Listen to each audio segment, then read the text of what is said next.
Okay folks, here we are in southeast Ohio and the weather's changed a little bit and we're going to start talking about this carpeting. And I know that I've mentioned to you in previous videos that we're going to be doing something a little unconventional, and that is we're going to be putting 4-door carpet into a 2-door car. So the first question that one could ask is, do we know that this will work? And the answer is no, we do not know that it will work. The company that created this particular piece of carpet says that it won't fit. And I want to tell you that if you're going to take on this job, the first thing that we need to make sure we do is to save the old carpet. So I just want to take a minute and show you the condition of the carpet. So first of all, this is where your heel rides on the gas pedal, and then this down here is where your left foot would ride. And you'll notice right in the middle of here is a big orange stain and some other things here, but I want to show you the back side. So this is the back side. This is where it was sitting against that rusting floorboard. So not only is it stained, but it also smells pretty bad if it gets damp, and that is a huge problem. So we saved this piece of carpet back expressly for the purpose of using it as a template. So what I'll do with this, just to make sure that we're getting enough carpet, is I will cut, I won't cut on the line of the carpet that's laying on top of it, on the sides. What I'll do is I'll make sure that I leave myself plenty of room so that it'll fit. And as long as the trim comes down over top of it, it will look nice. But if you cut this too short, you'll be very unhappy with the results. So I want to encourage you to at least give yourself an inch in addition to the carpet that you where you think you need to cut this. So this one here where it folds up, I will most likely cut it out over here so that I've got that extra room that I need. So I'm going to cut here, and I'm going to cut up here where I need it, but this back here I'm going to leave alone. I'm not going to cut it until I get it in, till I'm sure that I don't need it. So while I'm telling you all this, I want to tell you the story about a young man that used to work for me. So this young man who used to work for me in an auto shop, he was given a job of putting carpet in an old Lumina.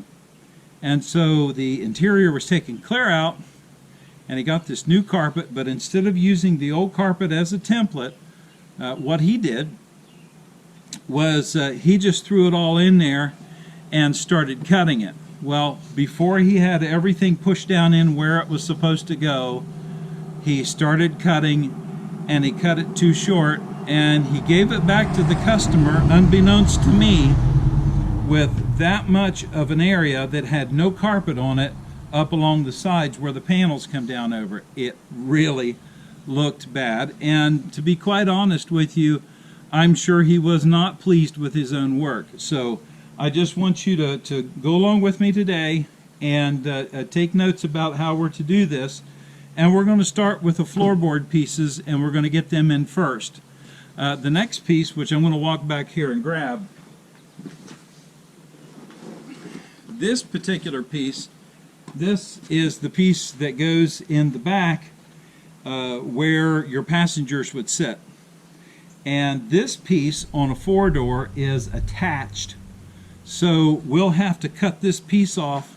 We'll have to stamp these holes in here, and we'll have to make sure that these holes are installed, because right here is where our ventilation comes out in the back for the passengers in the back. And once again, you will even see that there's a stain here and there's a stain here. And yes, if you haven't noticed, the carpet that I bought is not the exact same color as the carpet that came out. Now, the carpet that came out is kind of a gray, and because my interior is tan and brown, I chose to go with a brown color, and I like it a little better. So this is an opportunity to to make some changes that maybe you want to make on the interior of your car.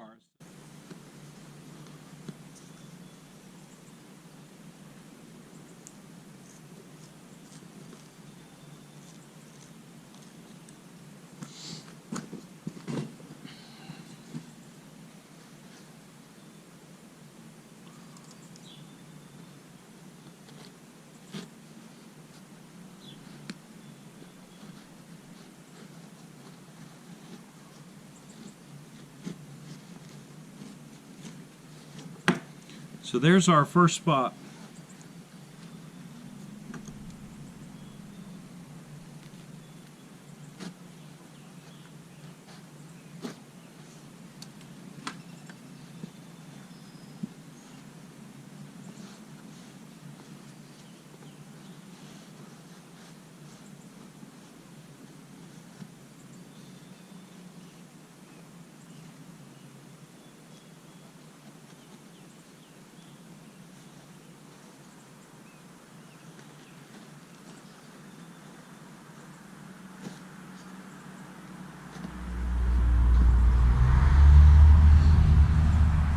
Okay, now that's all the further I'm going to go. I've got a hole, and this hole is designed to hold the carpet up in place, and all of that is covered by the console. That's all the further I'm going to go with that. I'm not going to get really excited about cutting that off. So the next place I'm going to work up here, and again I'm going to cut it a little longer than we need it. And notice I didn't take off a whole lot of carpet.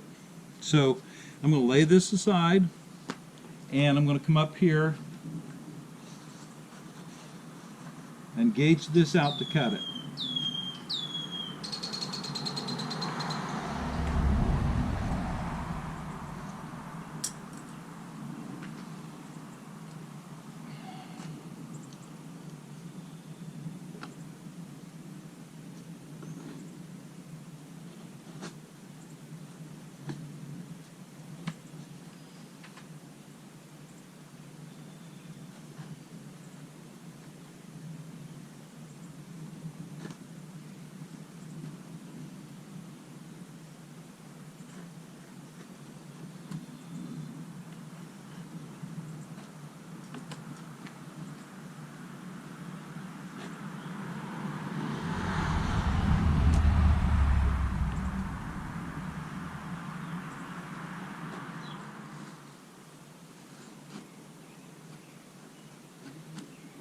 You notice I made black marks on here with a marking pen. All of this area where you may still have black marks is going to be up underneath a piece of trim. So you just have to trust that that's going to be all right.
Just a little bit more here.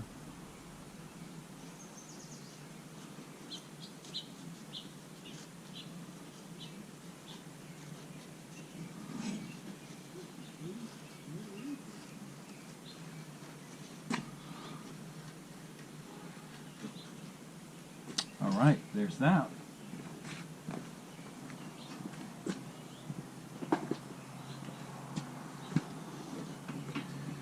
Okay, we're going to get our old carpet.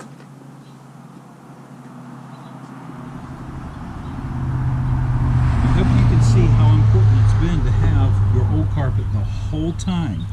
Most people want to tear the carpet out and immediately throw it away. I want to encourage you not to do that. I want to encourage you to keep a hold of the old carpet until you know for sure that you don't need it. Okay, let's make some marks here.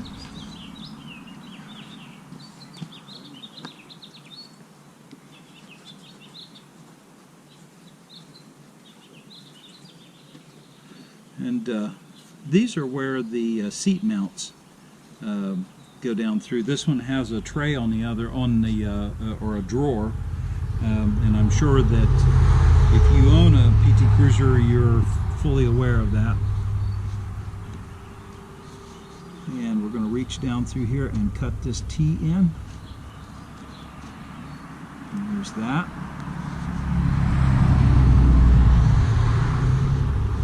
And I'll finish that up once I take this off. And just to make sure that it's opened up enough. A little more opening because the other one I had to adjust a little bit. And so we're going to start here and just cut this.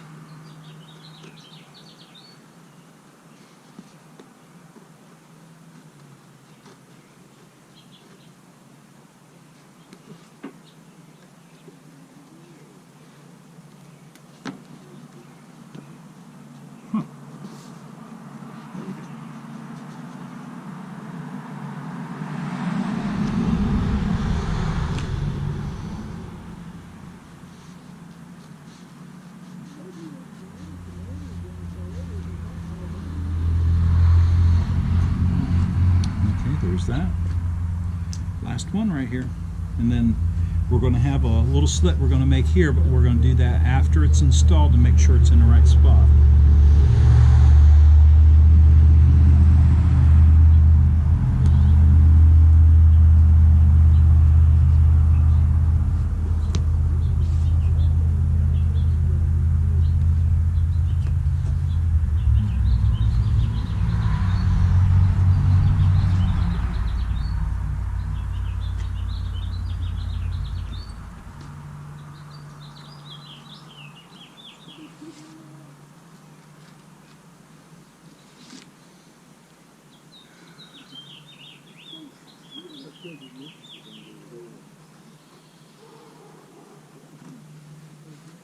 Okay, now let's go try the carpet out. Hey folks, just took a minute here to bring you back inside the shop just so you can see what we've got completed so far. And if you look here, we've got the front carpet, and I just want to remind you that this is a carpet out of a 4-door. And this was ordered for a 4-door because you can't order a carpet for a 2-door that I'm aware of. And you can see down inside it fits, so we had to do a little. Okay, what we're going to do is we're going to take a little bit of time with this particular cut that we're going to have to make on this one. So first of all, we're going to set this in the sunshine, and we're going to get it to lay flat. So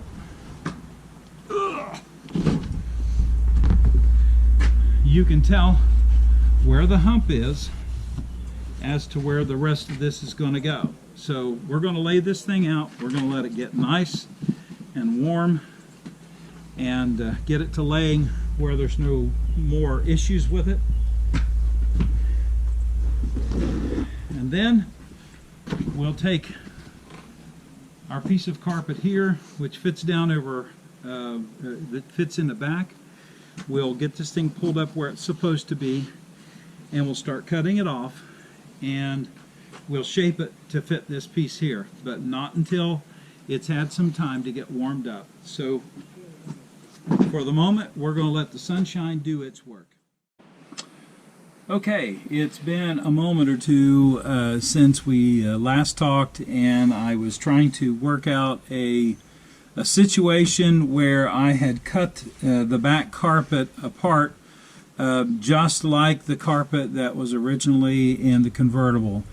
Probably was not my best moment, but I'm still going to show you my mistake so that maybe you wouldn't make it.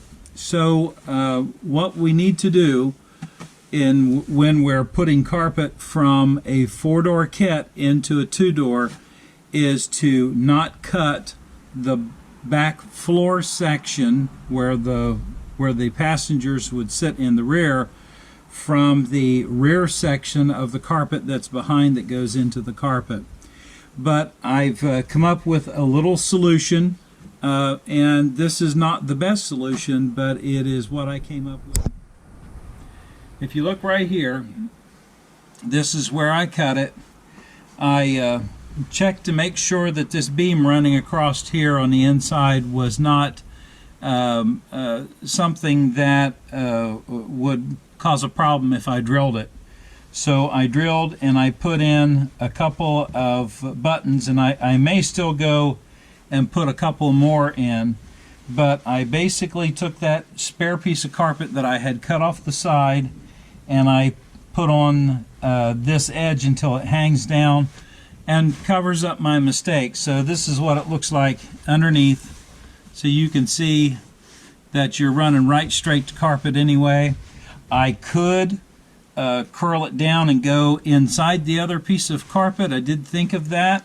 I just chose to do this. So this is where I cut it.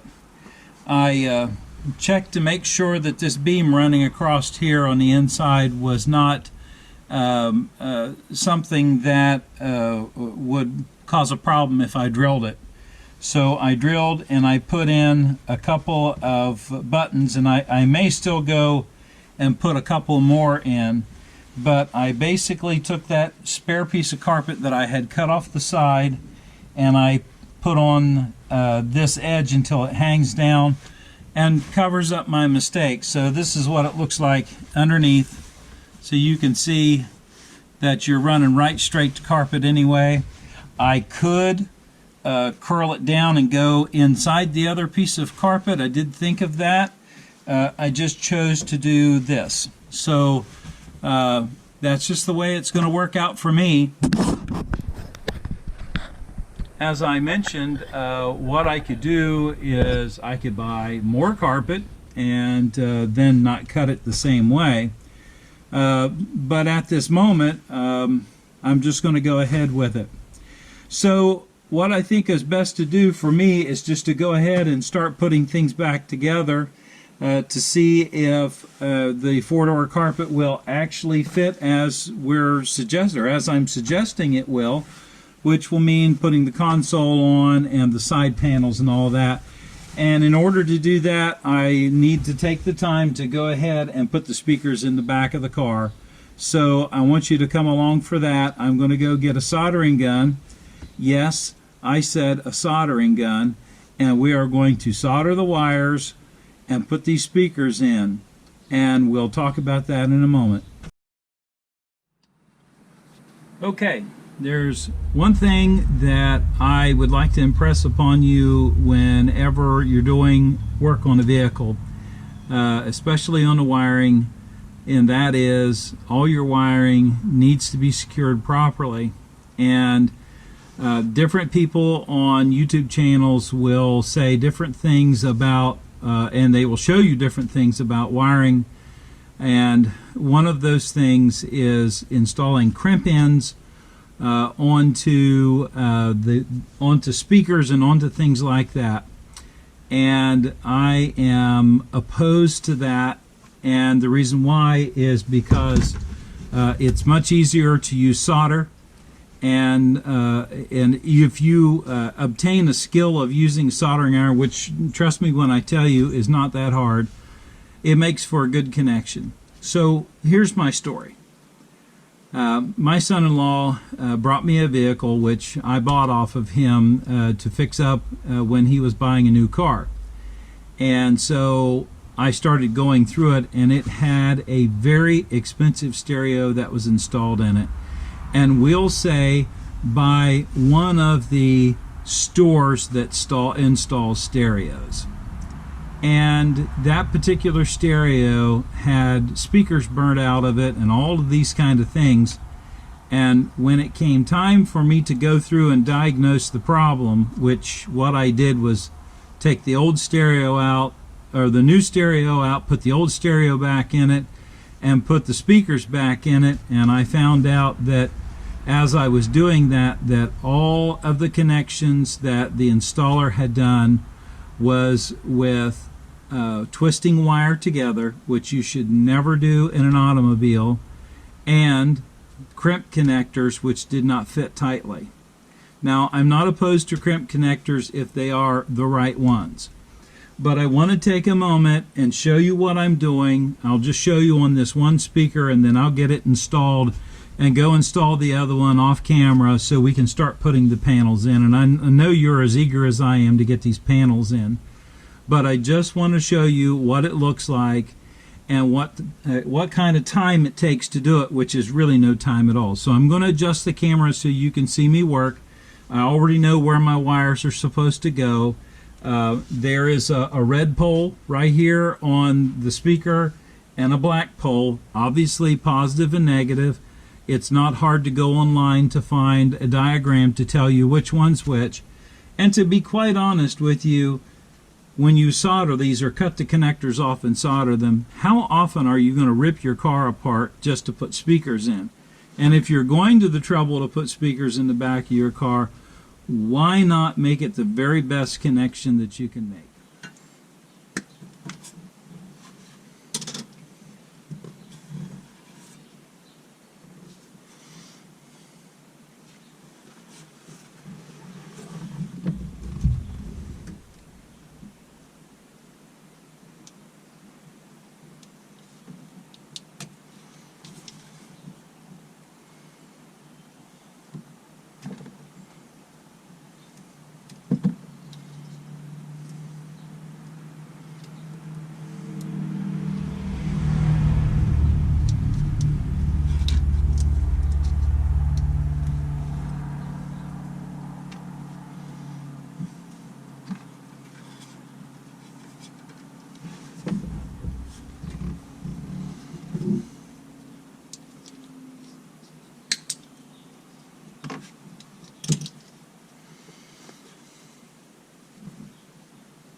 Okay, notice right here that there's a hole, and I'm just going to stick my wiring up. Probably have to twist it a little better than that.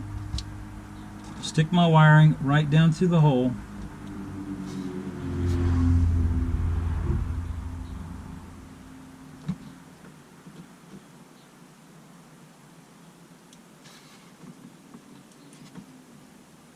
And I'm going to reach behind it and just bend it back and bend it over.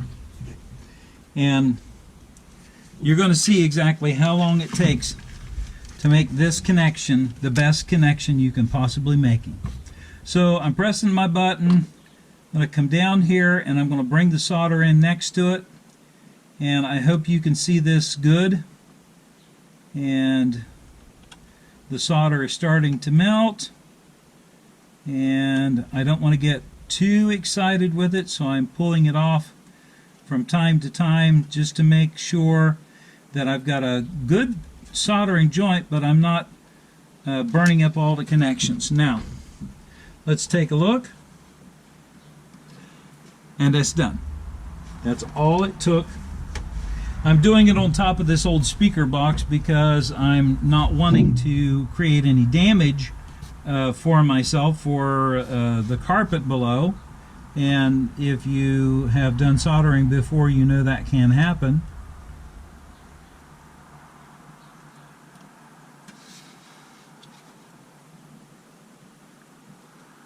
So we'll twist this as tight as we can get it.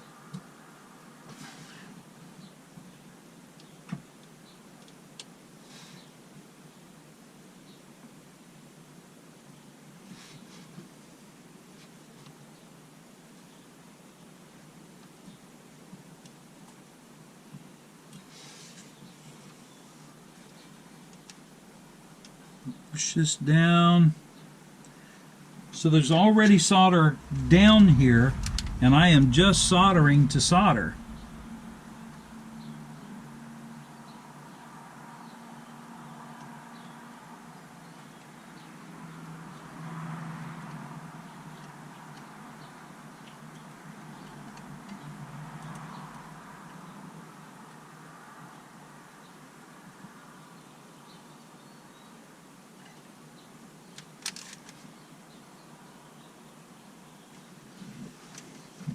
And all we have to do is pause for a moment, and then it cools down and is immediately tight. And that, my friend, is all it took to make a good solder connection. So off camera, I'm going to go ahead and install this. I'm going to go over and do the other side, and then when we come back together, we're going to be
Okay, so we've got the carpet all inside the car, and I'd have to say that in retrospect I have made one mistake in the carpet installation, and that is cutting it.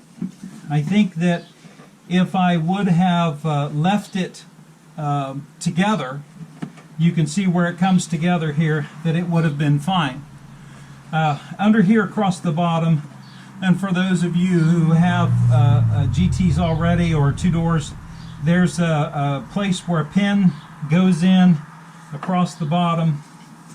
And so what I've decided I'm going to do is I'm going to go ahead and put push pins across this way. Underneath of it, I'm going to take a scrap and go all the way across until there will be push pin going through the scrap. I've got to straighten up this cut just a little bit, and when all is said and done, I think it will be just fine. We're going to see. I still have a couple of other areas here that I've got to cut out, and I'll do those here in the next couple of minutes while you watch, and hopefully I can start getting my push pins put across the bottom. I'll cut this piece and try to get it all put together. So join me for the journey today, and thank you so much for watching.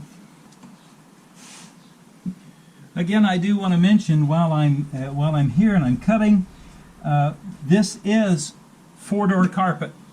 So if you didn't catch that at the beginning of the video, this is carpet out of a four-door. It's designed for a four-door, and I was told by a good friend of mine who runs a rec yard that this is the same floor pan as what's in a four-door. And if I had not cut this, I think I'd have been just fine. But what's done is done, so we just have to continue on. So what I'm doing over here that you probably can't see so easy is I am cutting out the ventilation. It's just pokes through the carpet. If you kept your old carpet, when you tore it out, you would see that in it. And that seems to be okay right there. I am going to see if I can locate a couple of these push pin holes. Right there's one.